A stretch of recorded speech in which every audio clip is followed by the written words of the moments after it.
Hello friends, तो कैसे हैं आप सब लोग। आज की इस वीडियो में आप सभी लोगों का बहुत बहुत स्वागत है। आज की इस वीडियो में मैं आप सभी लोगों के लिए सीटेट दिसंबर 2024 के लिए, जो कि इसका प्री एडमिट कार्ड जो है आपको आज आ चुका है। 14 दिसंबर को आपका एग्जाम जो है वो होने वाला है।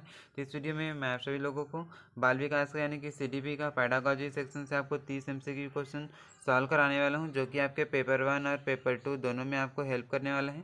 तो यानी कि 30 नंबर आपको इसमें पूरा ज्ञान हो जाएंगे। इस वीडियो को यदि आप शुरू से लेकर लास्ट तक देखते हैं तो पेपर 1 में 15 नंबर और पेपर 2 में 15 नंबर, तो दोनों में 15 नंबर का क्वेश्चन जो है आपको इसमें से सेम टू सेम क्वेश्चन जो है आपको छपने वाले हैं। तो इस वीडियो में लास्ट तक जरूर बने रहिए। इसके CDP सेक्शन से आपके बहुत ही ज़्यादा ही हेल्पफुल होने वाला है। तो इस वीडियो में लास्ट तक जरूर बने रहें। यदि आप इस चैनल पर पहले बार आए तो चैनल को सब्सक्राइब करके लाइक करें इस वीडियो को, साथ ही साथ अपने सभी फ्रेंड्स के साथ इस वीडियो को शेयर जरूर करें जो भी सीटेट का तैयारी कर रहा है उसके लिए। आज का हमारा फर्स्ट क्वेश्चन है, ये पेडागोजी सेक्शन से CDP का पेडागोजी है। तो समावेशी कक्षा के बारे में निम्नलिखित में से कौन सा कथन जो है वो सही नहीं है। इसमें मैं आपको पूरा ऑप्शन जो है नहीं पढ़ूंगा। इसका जो करेक्ट आंसर है वो करेक्ट आंसर बस इसमें बताते जाऊंगे। इससे आपको कम समय में बहुत ही ज़्यादा एक अच्छा कंटेंट आपको मिल जाएगा। तो समावेशी शिक्षा के बारे में निम्नलिखित में से कौन सा कथन जो है वो सही नहीं है। तो एक बात यहाँ याद रखना है कि नेगेटिव क्वेश्चन का आंसर जो होता है वो हमेशा नेगेटिव होता है ना। तो इस तरीके से इसका करेक्ट आंसर जो है कौन सा हो जाएगा, तो ऑप्शन नंबर चौथा जो है इसका राइट आंसर ये हो जाएगा। एक समावेशी कक्षा निश्चित पाठ्यचर्या और मानक मूल्यांकन पर ही केंद्रित होता है। तो ये क्या है, गलत कथन है, इसलिए इसका राइट आंसर जो है ऑप्शन नंबर चौथा जो है इसका करेक्ट हो जाएगा। नेक्स्ट देखते हैं अभिकथन और रीजन वाला। तो अभिकथन दिया है, शिक्षार्थी अपने पूर्व ज्ञात ज्ञान के आधार पर अपना ज्ञान स्वयं निर्मित करता है। कारण आर दिया है, पैटर्न ढूंढना, पिछले ज्ञान के साथ संबंध बनाना शिक्षार्थियों को सूचना को अर्थपूर्ण रूप से संसाधित करने में मदद करता है। इसका राइट आंसर जो है ऑप्शन नंबर पहला हो जाएगा। ये ए और आर दोनों सही हैं और आर ए का सही व्याख्या कर रहा है। तो इस तरीके से ऑप्शन नंबर पहला जो है इसका राइट आंसर हो जाएगा। नेक्स्ट है, एक विद्यालय में 3 शिक्षक हैं, वे सभी दावा करते हैं कि उनकी कक्षा में समावेशी शिक्षा व्यवस्था है। पहला शिक्षक बोलता है कि वह सभी छात्रों के लिए एक ही शिक्षण पद्धति का उपयोग करती है। दूसरा शिक्षक बोलता है कि वह कक्षा में विभिन्न विद्यार्थियों की आवश्यकताओं के अनुरूप शिक्षण रणनीतियों का उपयोग करती है।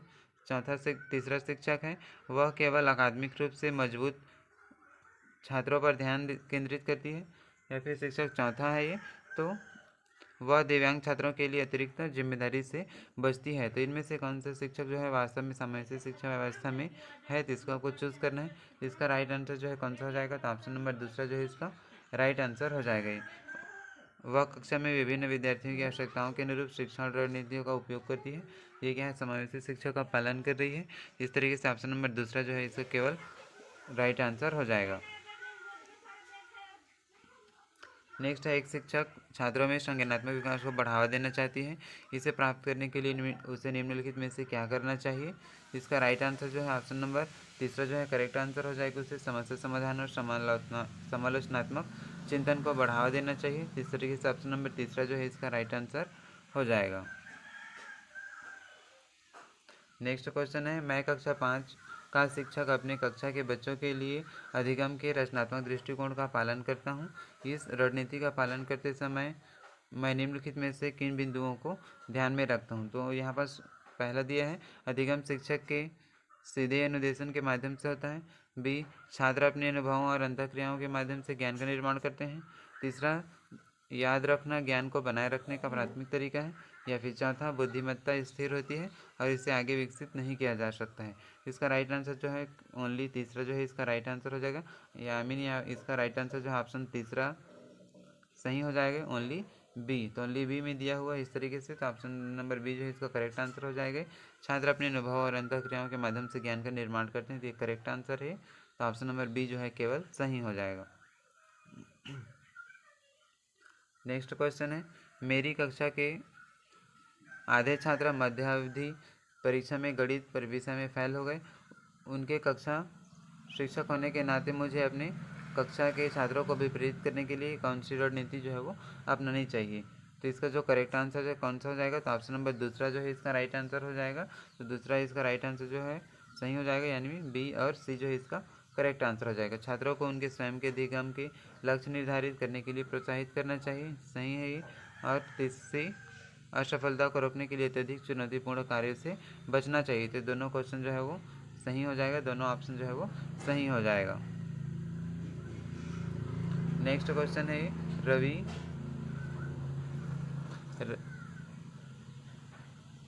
नेक्स्ट क्वेश्चन है रवि एक शिक्षक है जो अक्सर प्रश्नोत्तरी क्विज आयोजित करती है, छात्रों को अपने काम का आत्म आकलन करने के लिए प्रोत्साहित करते हैं और उनकी अधिगम की प्रक्रिया को निर्देशित करने के लिए रचनात्मक प्रतिपुष्टि प्रदान करते हैं। वह अपनी शिक्षण रणनीतियों को संशोधित करने के लिए किन आकलनों का उपयोग करता है? तो रवि मुख्य रूप से किस प्रकार का आकलन का उपयोग कर रहा है उसको आपको बताना है। तो इसका राइट आंसर हो जाएगा ऑप्शन नंबर दूसरा जो है सही हो जाएगा, असेसमेंट फॉर लर्निंग यानी कि अधिगम के आकलन का वो उपयोग कर रहा है। तो इस तरीके से ऑप्शन नंबर दूसरा जो है इसका राइट आंसर ये हो जाएगा। नेक्स्ट है एक शिक्षक ने देखा कि एक छात्र कक्षा के दौरान गणितीय अवधारणा को समझने में असमर्थ है। वह एक त्वरित मौखिक मूल्यांकन करती है, अतिरिक्त उदाहरण प्रदान करती है और छात्र की ज़रूरतों को पूरा करने के लिए अपनी शिक्षक रणनीतियों का समायोजित करती है। शिक्षक किस प्रकार के मूल्यांकन का उपयोग कर रहा है इसको आपको बताना है। तो इसका जो करेक्ट आंसर जो है वो ऑप्शन नंबर तीसरा हो जाएगा, वो निदानात्मक मूल्यांकन का निदानात्मक आकलन का उपयोग कर रहा है। तो इस तरीके से ऑप्शन नंबर तीसरा जो है इसका राइट आंसर हो जाएगा। नेक्स्ट क्वेश्चन है एक शिक्षक छात्रों को उनके प्रदर्शन के आधार पर ग्रेड देने के लिए अंतिम अवधि टर्म एंड की परीक्षा का उपयोग करता है। वह कोई प्रतिपुष्टि नहीं देता है या अपने शिक्षण रणनीतियों को बेहतर बनाने के लिए परिणामों का उपयोग नहीं करती है। तो यह किस प्रकार के मूल्यांकन का प्रतिनिधित्व करता है? तो इसका जो राइट आंसर है ऑप्शन नंबर तीसरा हो जाएगा, अधिगम का आकलन यानी कि असेसमेंट ऑफ लर्निंग का वो प्रतिनिधित्व करता है, इसलिए ऑप्शन नंबर तीसरा जो है इसका राइट आंसर हो जाएगा। नेक्स्ट है मैं मनोविज्ञान का छात्र हूँ और अधिगम के विषय के बारे में अध्ययन कर रहा था। मैंने एक कागज़ पर कुछ बिंदु लिखे, निम्नलिखित में से कौन सा बिंदु जो है अधिगम के बारे में सही है? तो इसका जो राइट आंसर है ऑप्शन नंबर चौथा जो है इसका करेक्ट हो जाएगा, 1, 2 और 3 यानी कि 1, 2 और 3 जो है इसका राइट आंसर हो जाएगा। तो चलिए हम इसको देख लेते हैं। तो ऑप्शन पहला में दिया है अधिगम शिक्षार्थी के पूर्व ज्ञान पर निर्भर करता है। दूसरा अधिगम का तात्पर्य पूर्व वैचारिक योजनाओं के पुनर्गठन से है और तीसरा अधिगम को सामाजिक क्रिया द्वारा संसाधित होती है। तो इसका जो ये तीनों ऑप्शन जो है वो सही हो जाएगा। इस तरीके से ऑप्शन नंबर चौथा जो है इस क्वेश्चन का राइट आंसर हो जाएगा। इसमें 30 क्वेश्चन में से आपको कितना क्वेश्चन आ रहा है सही हो रहा है इसको कमेंट करके ज़रूर बताएंगे। तो नेक्स्ट देखते हैं ये वंचित वर्गों से आने वाले छात्रों के समावेशन के लिए इसका जो करेक्ट आंसर जो है वो कौन सा हो जाएगा? तो ऑप्शन नंबर पहला जो है इसका राइट आंसर हो जाएगा। विविध परंपराओं के प्रति जागरूकता और संवेदनशील को बढ़ावा देना चाहिए, जिससे वंचित वर्ग के जो बच्चे हैं वो आगे बढ़ पाएंगे। तो इस तरीके से ऑप्शन नंबर पहला जो है इसका राइट आंसर हो जाएगा। और अभी तक इस वीडियो को लाइक नहीं किया तो इस वीडियो को लाइक जरूर करें, साथ ही साथ अपने सभी फ्रेंड्स के साथ शेयर जरूर करें। और चैनल पर पहले बार आए तो चैनल को सब्सक्राइब जरूर कर लें, क्योंकि आपके सीटेट के एग्ज़ाम होने तक आपको इसी तरीके के नए नए आपको मैराथन क्लास जो है वो नए नए कंटेंट मैराथन क्लास में मिलने वाले हैं। तो इस चैनल को सब्सक्राइब जरूर करें। नेक्स्ट है कक्षा में अधिगम के रूप में आकलन की निम्नलिखित में से कौन सी सीमा है? इसका जो राइट आंसर है कौन सा हो जाएगा? तो ऑप्शन नंबर तीसरा जो है इसका करेक्ट आंसर ही हो जाएगा। यह उन छात्रों के लिए चुनौतीपूर्ण हो सकता है जिसमें आत्मनियमन कौशल की कमी होती है। तो इस तरीके से ऑप्शन नंबर तीसरा जो है इसका राइट आंसर ये हो जाएगा। नेक्स्ट क्वेश्चन है ये 13 नंबर का एक शिक्षक छात्रों को एक चुनौतीपूर्ण विषय से परिचित कराता है और छात्रों द्वारा सामग्री पर काम करने के दौरान संकेत प्रदर्शन और उदाहरण प्रदान करता है। धीरे धीरे जैसे जैसे छात्रों में आत्मविश्वास बढ़ता है, शिक्षक सहायता को कम करता जाता है। इस शिक्षण को क्या कहा जाता है? तो इसका राइट आंसर हो जाएगा ऑप्शन नंबर 3, पार्ट या फिर स्कैप होल्डिंग। स्कैप होल्डिंग क्या होता है? जैसे कि कोई छात्र जो होता है कि अच्छे तरीके से किसी कार्य को नहीं कर पाता है, लेकिन एक थोड़ी सी मदद करने के बाद वो अच्छे तरीके से उस काम को कर सकता है। इस क्रिया को क्या कहते हैं? पार्ट या फिर पार मचान या फिर स्कैप होल्डिंग के नाम से इसको जानते हैं। तो इस तरीके से ऑप्शन नंबर तीसरा जो है इसका राइट आंसर हो जाएगा। पार्ट या फिर स्कैप होल्डिंग से संबंधित एक या फिर 2 क्वेश्चन आपको हमेशा हर एक एग्जाम में आता है, तो इसको अच्छे तरीके से आपको पढ़ लेना है। नेक्स्ट है शिक्षक के लिए छात्रों की शिक्षा को बढ़ाने के लिए प्रतिपुष्टि का उपयोग करने का सबसे प्रभावी तरीका इनमें से कौन सा हो जाएगा? तो इसका राइट आंसर है ऑप्शन नंबर दूसरा जो है इसका करेक्ट आंसर हो जाएगा। तत्काल और रचनात्मक प्रतिपुष्टि यानी कि फीडबैक देना चाहिए जो सुधार के लिए विशिष्ट क्षेत्रों पर ध्यान केंद्रित करता हो। तो इस तरीके से ऑप्शन नंबर दूसरा जो है इसका करेक्ट आंसर हो जाएगा।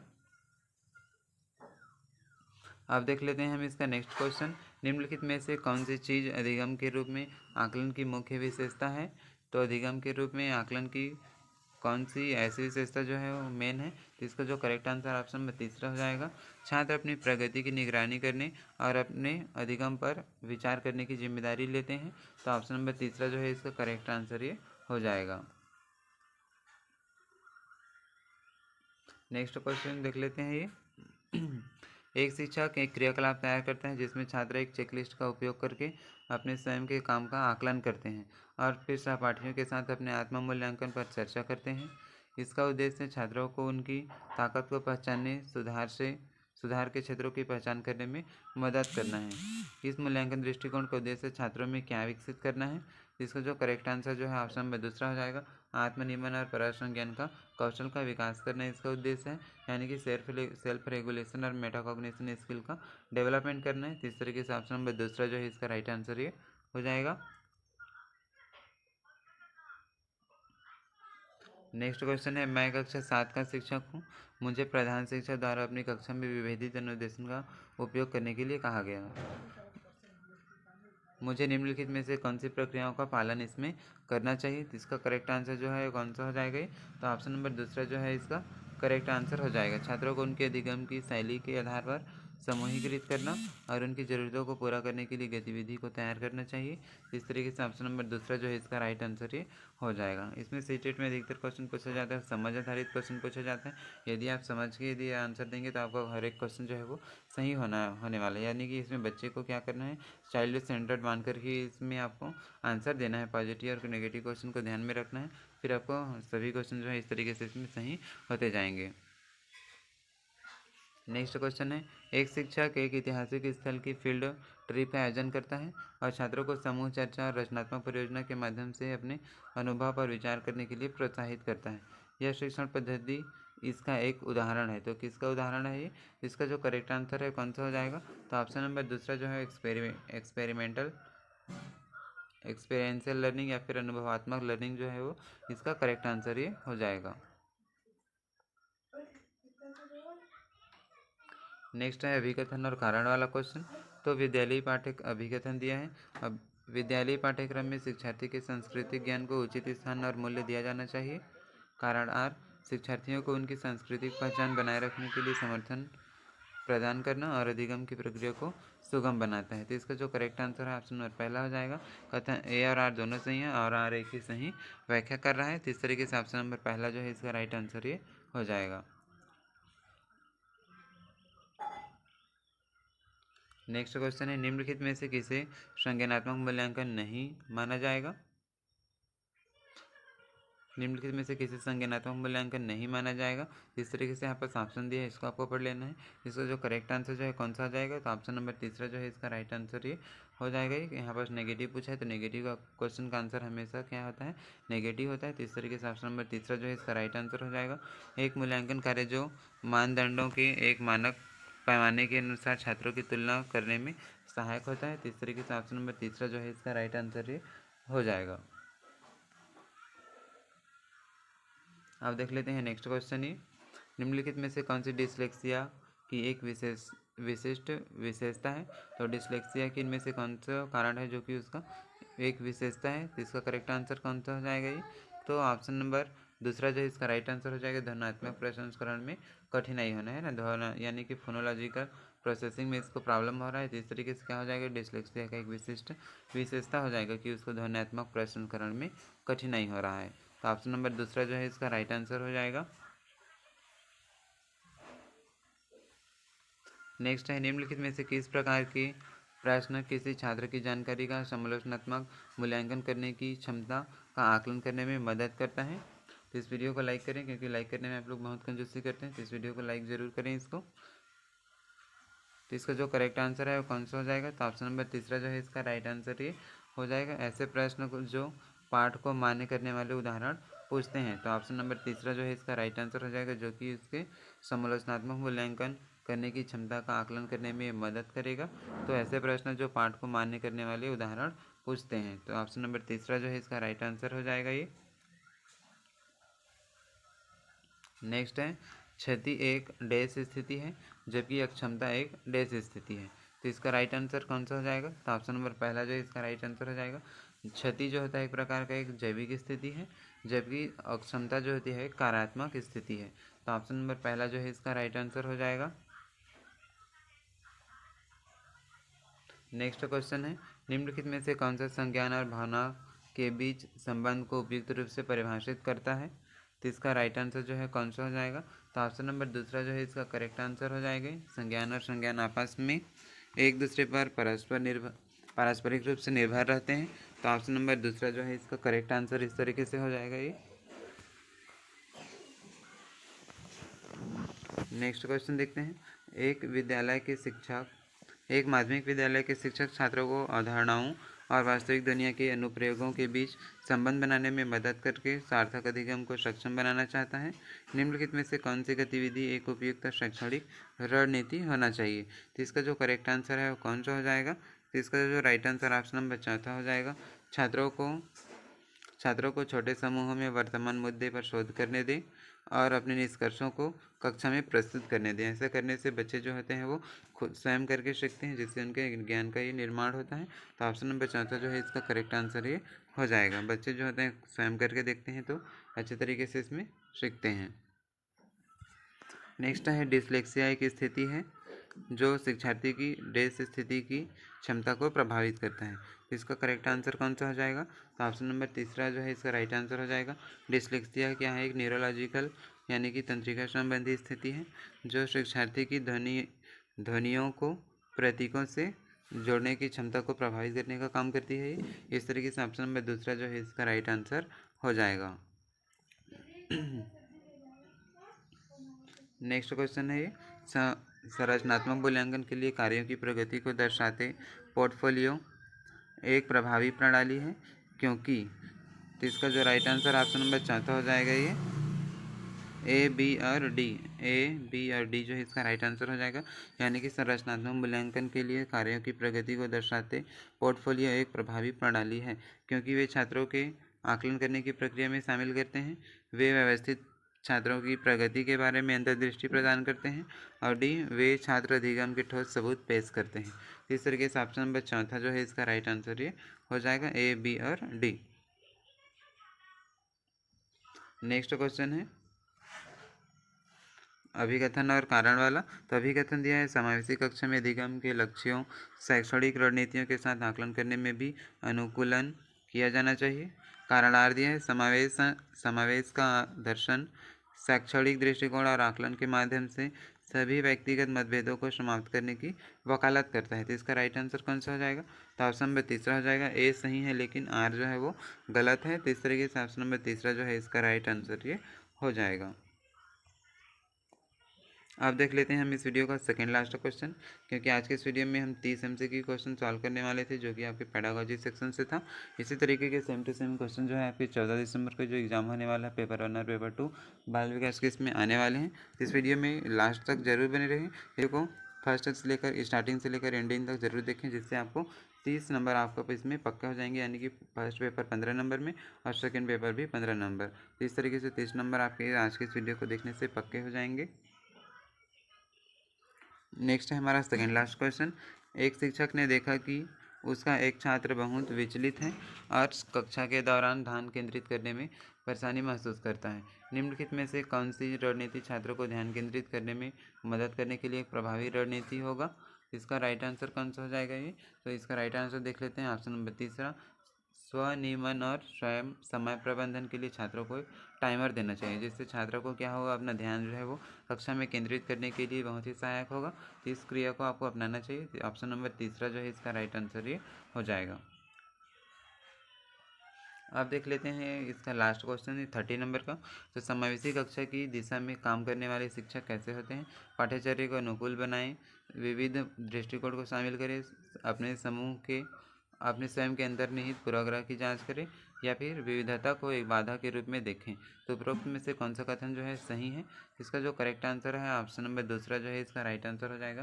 पहला, दूसरा और तीसरा ऑप्शन जो है वो सही हो जाएगा। विविधता को एक बाधा के रूप में नहीं देखना चाहिए बल्कि एक अनुभव के रूप में देखना चाहिए, यानी कि विविधता को एक, तो विविधता जो होता है वो समावेशी शिक्षा पालन करने के लिए होता है ना। तो इस तरीके से यहाँ पास ये क्या हो जाएगा, ये गलत हो जाएगा, बाधा के रूप में बोला गया है, तो इसका ये